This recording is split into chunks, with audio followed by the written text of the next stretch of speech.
Bonsoir tout le monde, j'espère que vous allez bien. J'espère que vous allez bien. Ce soir, on est Kaf Menachem Av et c'est la Iloula du père du Rabbi Melech HaMashiach. Et comme on dit que le jour de la Iloula d'un tzaddik, toutes nos prières sont exaucées et répondues parce que c'est comme un mariage. Le jour de la Iloula, le tzaddik est là, il est présent avec nous et il exauce toutes nos prières. Son âme, elle est là, elle nous entend et il est présent avec nous dans toutes nos bakashot. Donc c'est un grand jour, c'est un jour de joie et de fête et on est joyeux et on intensifie dans nos prières pour déclencher la Géoula à midi de la Shlema. Voilà, donc ce soir, dans ma route, comme d'habitude, au rendez-vous, j'espère que vous êtes au rendez-vous pour la paracha de Ekev, parachat Ekev. Ekev cher Shama Bekoli, c'est Hachem qui dit au peuple d'Israël que Ekev c'est vraiment le talon. Alors nous nous posons la question, le talon c'est la partie la plus basse du corps. Pourquoi elle est si importante dans la paracha Ekev? En fait, je vous fais un petit Dvar Torah que j'ai appris dans le passé et qui je pense, est vraiment d'actualité. Il est vraiment actuel. Il représente exactement la génération que nous sommes. Alors, Ekev, c'est le talon, la partie la plus basse. Alors, le peuple d'Israël, on dit qu'à la fin des temps, Igvata qui vient du mot Ekev, Igvata de Meshicha, à la fin des talons, c'est-à-dire les talons de Mashiach, dans les temps messianiques, c'est-à-dire dans lesquels nous nous retrouvons, nous ferons et nous piétinerons, c'est-à-dire nous piétinerons, nous serons comme des nains sur les épaules d'un géant. C'est-à-dire que nos ancêtres étaient des gens, les Névim, les Rishonim, tous les grands d'avant. Nous, on est comme des nains sur les épaules d'un géant, c'est-à-dire on piétinera grâce à nos talons. C'est grâce à nos talons et à la partie la plus basse. Pourquoi la partie la plus basse? Parce qu'on dit qu'elle est insensible. Et c'est vrai avec tout ce qui se passe, le Tchernobyl, le Covid, tout ce qui se passe, les guerres en Israël, dans le monde, le temps, les chamboulements de temps, le changement climatique, tous ces changements et tous ces révolutions dans tous les sens du terme, eh ben, on les piétine avec nos pieds, on foulera la terre, c'est-à-dire avec la force de nos pieds, eh ben, nous ramènerons et déclencherons la Géoula. C'est grâce à la force du talon, le talon pourtant qui est la partie la plus basse, mais sans le talon, nous pouvons aller nulle part. On peut réfléchir et penser, oui, je vais faire ça, je vais faire ci, je vais bousculer le monde, je vais changer le monde, je vais révolutionner le monde, mais pratiquement sans y aller avec nos pieds, eh ben on peut rien faire. C'est pour ça qu'on dit Ekev Asher Shama Bekoli, c'est-à-dire le peuple d'Israël a la force grâce au talon qui est la dernière génération. Le talon, on dit qu'on est les dernières âmes qui sont les talons de Adam Arishon, et dont Adam Arishon qui représente Yaakov Avinu, dont on sait dans la Chassidut que Yaakov Avinu et Yaakov Avinu l'omet, Yaakov Avinu n'est pas mort, et et on dit que le prince nasit dans le mot prince, qui signifie prince, pardon, ben, on voit les initiales de Yesh Netzos Shel Yaakov Avinu. Dans le prince de notre génération, on voit une étincelle de Yaakov Avinu, dont Yaakov, dans la racine de son nom, a le mot Ekev, le talon. C'est pour ça que nous, on a la force grâce au talon, grâce à la partie la plus basse du corps, la plus grossière, si on peut s'exprimer ainsi. Et ben, on va rajouter dans les mitzvot, on va aller à l'encontre de Mashiach avec nos mitzvot, avec nos bagages, avec notre joie, notre santé et toutes nos forces, toutes les épreuves qu'on a traversées, si je veux, Bekarov Mamash. Donc maintenant, c'était une introduction à une préface, si on peut dire ça comme ça, une préface avant de vous citer le Dvar Malchut de cette semaine. Lady royale, c'est un ordre du roi. Je vous demande de m'écouter. Je suis désolée, j'ai voulu publier une vidéo sur le vaccin, mais malheureusement, on me l'a effacé, Facebook me l'a effacé. Apparemment, je rentre pas dans les normes du règlement des réseaux sociaux. Bon, ben, je voulais vous prévenir qu'il fallait pas faire le vaccin. Mais bon, apparemment, ils me l'ont effacé. C'est dommage, parce que c'était une belle vidéo. Alors, Ekev a cherché un Mekoli. Ekev, écoutez bien, 23 Menachem Av qui bénit le mois de Elul. On approche à petits pas au mois de Elul dans la joie et dans la santé. Amen. Il est notoire que parmi le mois de l'année, le mois de Elul est le plus approprié à l'introspection et l'examen de soi, Cheshbon HaNefesh, afin de rectifier les errements de l'année qui s'achève et se préparer comme il convient à l'année nouvelle. À l'approche du mois de Elul, il convient dès lors de s'interroger sur la façon dont cette introspection doit être menée et à quelle modification de notre comportement elle doit donner lieu. Cette année 1991, 5751, les 2 jours de Rosh Chodesh Elul, la tête, le début du mois, tombent Shabbat et dimanche. D'autre part, ce Shabbat-ci, qui précède et bénit le mois de Elul, est le Shabbat de la Paracha Ekev. Sachant que tous les détails de l'existence sont l'œuvre de la providence divine, nous pourrons déduire de cette construction du temps des directives quant à notre bilan personnel. Et oui, c'est le moment du Cheshbon Nefesh où le roi est dans l'échange, le mois d'Elul, où on fait un bilan comme dans chaque entreprise. Il y a un bilan qui est fait à chaque fin d'année. Et ben c'est pareil, chaque juif, à la fin de l'année, on fait une introspection personnelle et on essaie de voir qu'est-ce qu'on a mal fait et qu'est-ce qu'on peut rectifier pour pouvoir être inscrit et scellé dans le livre de la vie. 2 voies. Dans la mesure où le mois de Elul est celui du bilan récapitulatif de l'ensemble de l'année, il exprime d'autant plus le rôle de l'homme de servir son créateur, notamment dans l'acrostiche formée par ces lettres Ani Ledodi, Vedodili, je suis à mon bien-aimé, Dieu est mon bien-aimé, est à moi. Cantique des cantiques. Ce verset exprime en effet le lien entre le juif et Dieu, soit dans le service de Dieu à travers l'étude de la Torah et l'accomplissement des mitzvot, je suis à mon bien-aimé, soit dans l'assistance que Dieu prodigue à l'homme, mon bien-aimé est à moi. Le mois de Elul enseigne donc qu'il ne convient pas d'attendre passivement que Dieu se manifeste, mais au contraire, que l'essentiel et la base de cette relation est l'effort de l'homme, exprimé par le début du verset « Je suis à mon bien-aimé », auquel l'assistance divine fait suite.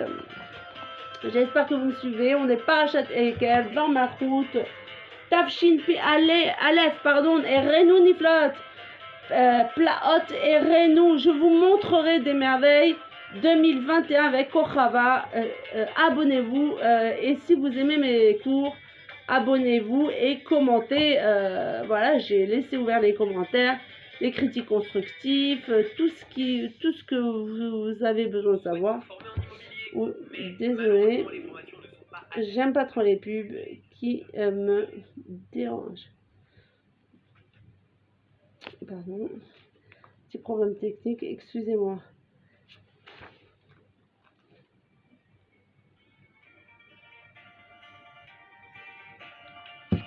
Voilà, nous continuons avec le rabbi, le Dvar Matzul, l'édit royal, l'ordre du roi. Je rigole.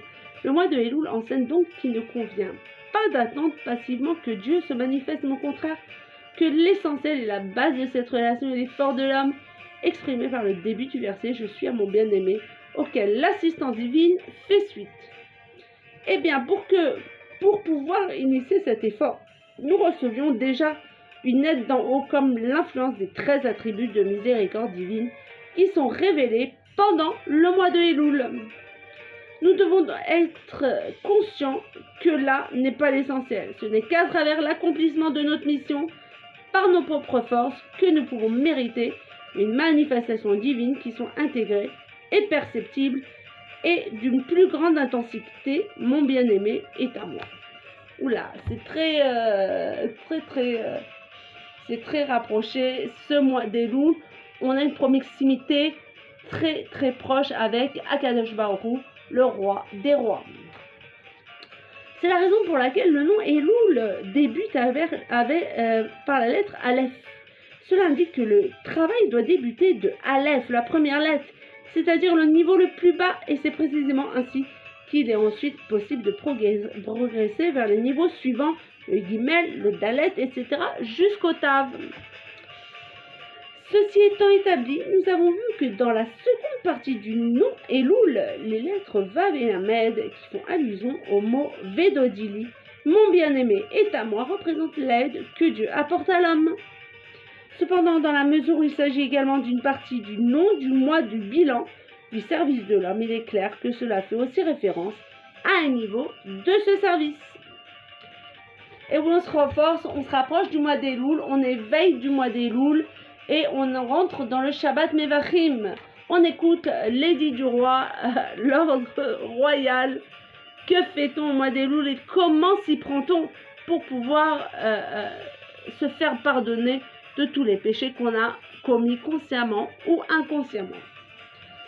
C'est lorsque l'homme sert Dieu d'en haut, c'est-à-dire en faisant totalement abstraction des difficultés que le monde peut opposer à son service de Dieu. C'est pourquoi il y a 2 jours de Rosh Chodesh au mois de Elul, pour nous enseigner qu'il y a 2 approches du service de Dieu.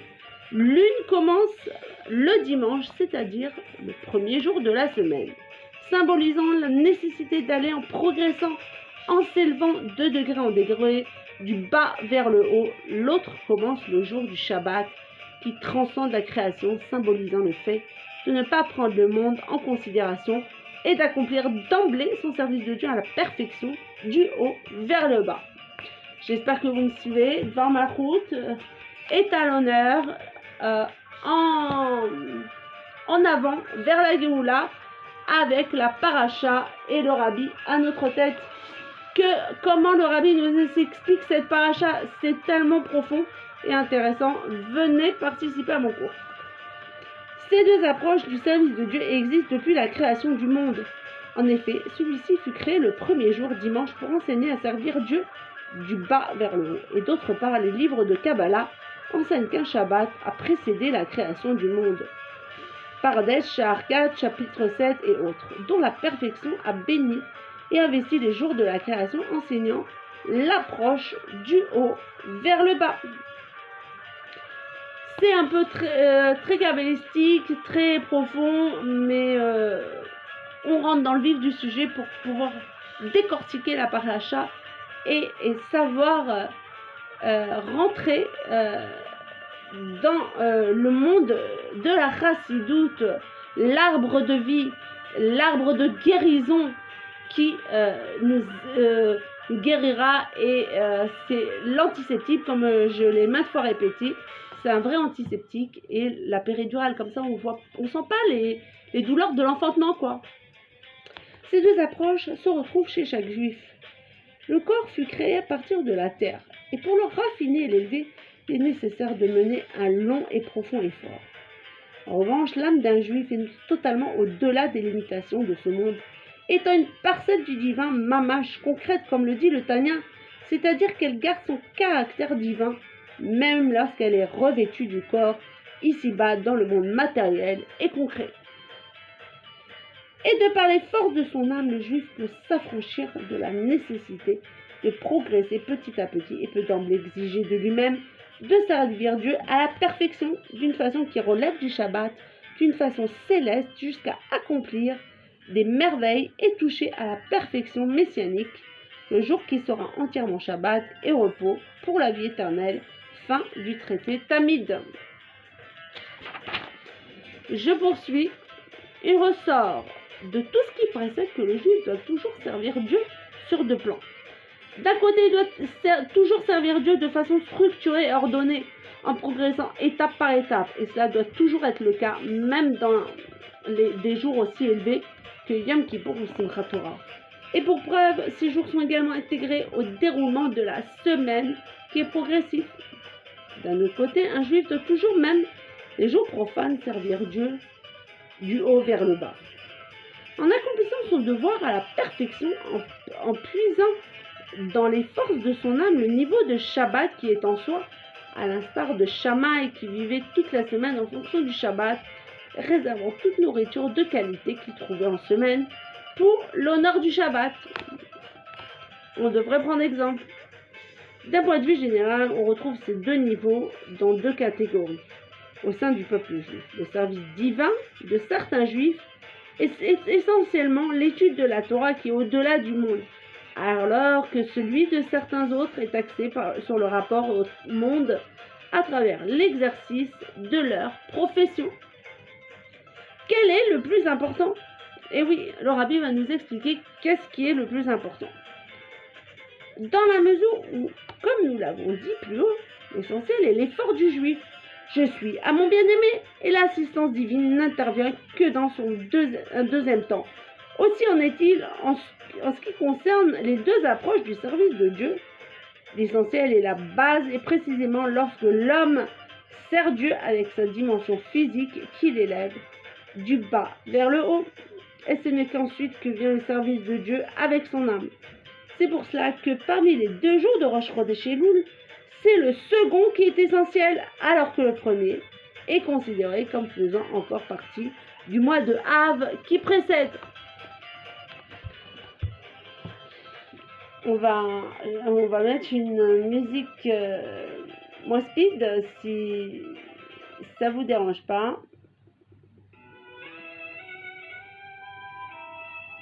Voilà. À Ben Yakirli, ça tombe à pile comme on est à l'approche du mois des Louls, on est comme un enfant qui parle à son père, qui est représenté bien sûr par Akadosh Baruch Hu, le roi des rois. Le roi des rois.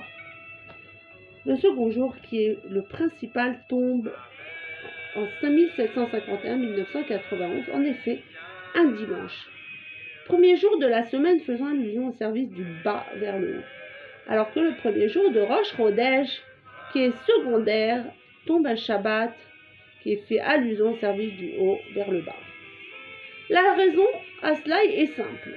Puisque Dieu souhaite avant tout que ce monde-ci, le monde matériel, soit raffiné et élevé, il est clair qu'il est nécessaire d'accomplir cette tâche au sein du monde et en fonction de ses paramètres. Il est vrai que ce travail exige beaucoup de temps et d'efforts et qu'il faut avancer étape par étape, mais il n'est pas possible de sauter directement à des stades plus élevés, car on s'apercevra en définitive que le monde n'est pas apte à en soutenir la révélation. Certes, chaque juif a reçu une âme partiellement élevée qui peut accomplir son œuvre du haut vers le bas, mais cela ne peut que venir s'ajouter à l'essentiel qui est le travail d'en bas. C'est pourquoi nous comptons les jours depuis la création du monde, le dimanche, et non depuis la création de l'homme, le vendredi, pour indiquer que l'essentiel dans le service de Dieu est d'élever le monde matériel, Il ne faut pas croire que de cette façon l'élévation finale sera moindre. Au contraire, c'est précisément ainsi que nous parviendrons à la révélation de l'essence de Dieu, Atzmut ou Maout. En résumé, le mois de Elul présente 3 approches du service de Dieu. Anil et Dodi, je suis à mon bien-aimé, le service du bas vers le haut, limité en fonction des capacités du monde, mais qui a pour avantage d'exercer une influence en profondeur. Deuxièmement, Vedodili, mon bien-aimé est à moi, le service du haut vers le bas.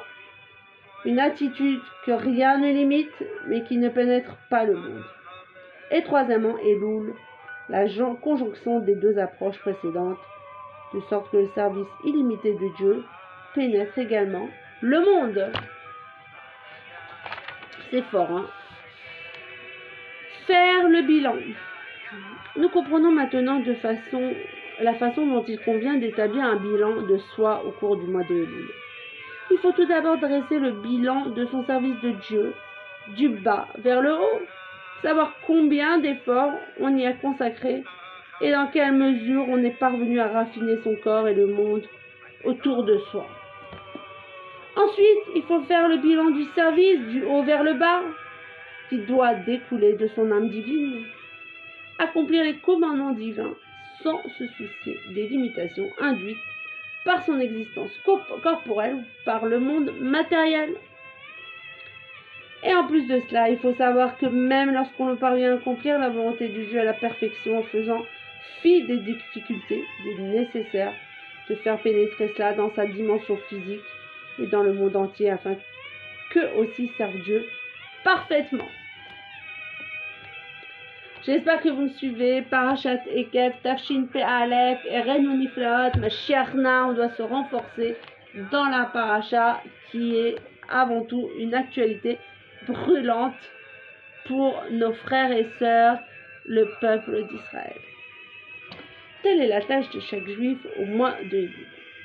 Relier le Ani soi-même à Dodi, Dieu, mais ensuite se soucier que Dodi soit lié à soi, c'est-à-dire que les niveaux les plus élevés soient liés et intégrés au monde matériel, de sorte que celui-ci atteigne la perfection. Nous pouvons dès lors comprendre le lien de ce qui précède avec la paracha que nous lisons ce Shabbat, Ekev. C'est vrai que le Rabbi nous parle beaucoup de perfection, qu'il faut se perfectionner et faire Méhadrin, Mina Méhadrin, allumer les Shabbats avec l'huile d'olive, mettre une belle nappe Shabbat et réserver les meilleurs plats pour Shabbat comme Shammai faisait. Mais c'est vrai que moi je parle à tous les juifs, toutes les juives et tous les juifs du monde entier. C'est pas grave si on ne fait pas à la perfection. L'essentiel c'est d'avancer, même si on fait un petit geste, encore un petit effort, et encore une tzedaka, et encore un sourire, et encore une mitzvah, et encore un cri, ad matai. Et ben c'est déjà beaucoup. C'est déjà beaucoup. Parce qu'on n'en peut plus. Et même un petit effort, le Rabbi ne demande pas de casser des montagnes, et de gravir des montagnes et de construire des châteaux en Espagne. Mais non, il nous demande d'avancer, même si ce n'est pas un grand pas de géant, même si on rajoute encore un petit effort, on demande à Dieu de nous pardonner, de faire selon nos capacités, et ben c'est déjà énorme. Sachez-le. Nous pouvons dès lors comprendre le lien de ce qui précède avec la paracha que nous lisons ce Shabbat Ekev. Le terme Ekev possède 2 sens. Le sens simple est que Dieu va accorder une rétribution pour l'accomplissement de ses commandements. Vaya Ekev Tishmeun, suite à votre obéissance à ses lois, il bénira le fruit de tes entrailles et le fruit de ton sol. Rachi cependant donne une autre interprétation. Ekev désigne parmi les commandements ceux auxquels l'homme attribue peu d'importance et qu'il a tendance à négliger, à piétiner de son talon, qui se dit en hébreu Ekev. C'est ce que je vous ai dit, C'est ce que je vous ai dit en introduction avant même de commencer cette paracha, cet édit royal. Parce que nous sommes pas Mlechet Kohanim Vegoy Kadosh. Et on est un peuple saint. Et donc, le roi, le rabbi Melech HaMashiach, eh ben, nous parle comme un roi qui parlerait à ses sujets, à ses princes et ses sujets. On est tellement kadosh, notre corps est kadosh que chaque mouvement qu'on fait est kadosh. Donc chaque mitzvah qu'on a tendance à piétiner, que Dieu nous en préserve et à éloigner de nous, eh ben, Chavzé Shalom, ça nous éloigne de Dieu, ça nous coupe ça nous coupe de notre appartenance à Chavzé Shalom avec Dieu. Alors comment fait-on pour pouvoir faire un bon bilan en ce mois d'Elul et nous rapprocher et faire en sorte que Hachem nous inscrive, si Dieu veut, il va tous nous inscrire dans le livre de la vie et de transformer nos avérotes en srouillottes, en mérite. Deux questions se posent face à ces deux interprétations. Pourquoi Rachid n'a-t-il pas traduit ce mot selon le sens simple et le plus évident? Quel est le rapport entre ces deux interprétations? La réponse à cela est que Dieu récompensera certes l'accomplissement de ses commandements comme l'enseigne la première interprétation, mais la façon d'y parvenir est précisément en commençant par les petites choses, les commandements que l'homme foule de ses talons. Rachi a donc choisi cette interprétation pour enseigner que là est l'essentiel et la base du service divin et que ce n'est qu'en passant par là que l'on peut ensuite parvenir à la perfection. Vous avez compris? Je sais, je me répète, mais j'aimerais bien vous faire comprendre ce sujet, que les petites mitzvot qu'on a tendance à piétiner, à refouler de notre pied, il ne faut pas les dédaigner, au contraire. Il faut les relever. On a la force de relever ces défis et de pas dire écoute, je te parlerai plus tard, écoute, j'essaierai de te rendre visite une autre fois. Non, rendre visite à un malade, Kibbud Avaim, Tzedaka, tout ça, toutes ces petites mitzvot qu'on a tendance à piétiner, il faut surtout pas les refouler. Parce que c'est ces mitzvot-là qui nous élèveront dans un piédestal pour pouvoir être inscrits et scellés dans le livre de la vie, Merci Hachem Bekarov Mamash, avec le Rabbi à notre tête. J'espère que d'ici là, ma chère se dévoilera. Amen. La génération de la délivrance. Cet enseignement est lié de façon particulière à la période actuelle et à notre génération, la génération de la délivrance. Comme il est de coutume ces derniers temps de relier chaque sujet à la délivrance messianique. Notre époque est appelée dans le Talmud Ikvata de Meshicha, le talon du Messie, expression qui revêt deux significations. Il s'agit de la génération la plus basse de l'histoire de l'humanité, comme le talon qui est la partie la plus basse du corps, et c'est pour ça qu'elle est marquée par l'accroissement de l'insolence et d'autres maux. Elle écrive la fin de l'exil dans laquelle la Mashiach va arriver incessamment. La relation entre ces deux sens est que, comme nous l'avons vu plus haut, c'est précisément du fait que cette génération est la plus basse que l'œuvre du peuple juif pour l'élever, marquer la dernière étape de l'exil et son parachèvement, ce qui nous amène ensuite immédiatement à la délivrance complète, à l'ère messianique, dans laquelle il y aura l'association parfaite du haut et du bas. On se renforce, on suit la paracha, Dvar Malchut, avec le Rabbi qui nous guide. Ad Matai, jusqu'à quand? Ad Matai.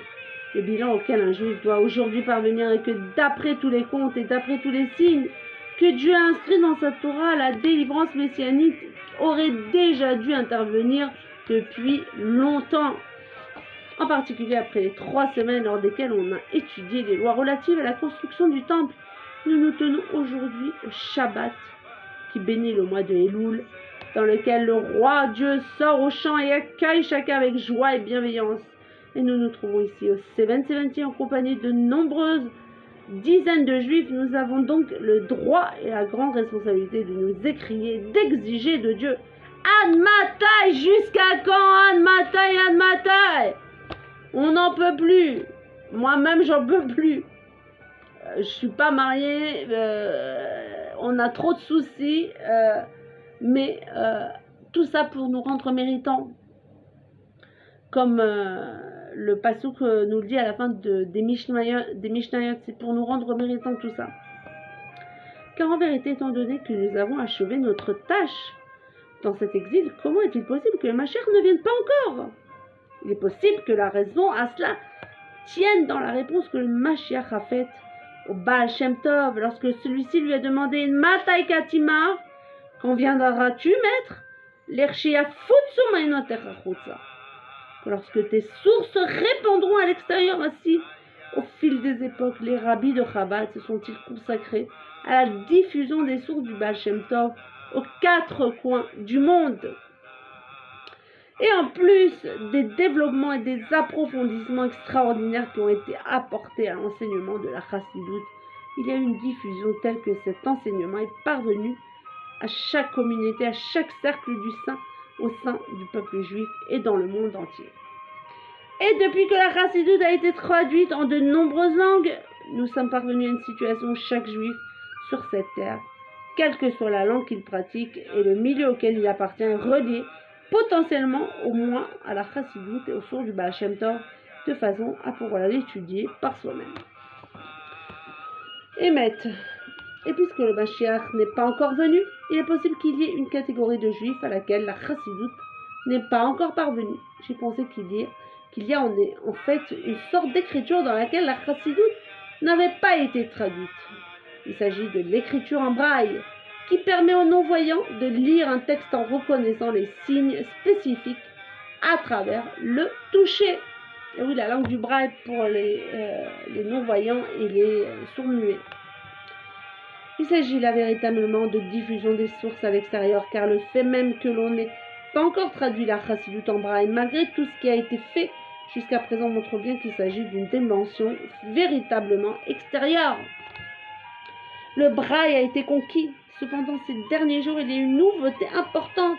Le Tanya, œuvre centrale de la Chassidoute, a été imprimé en braille. Même ça, ils l'ont déjà fait.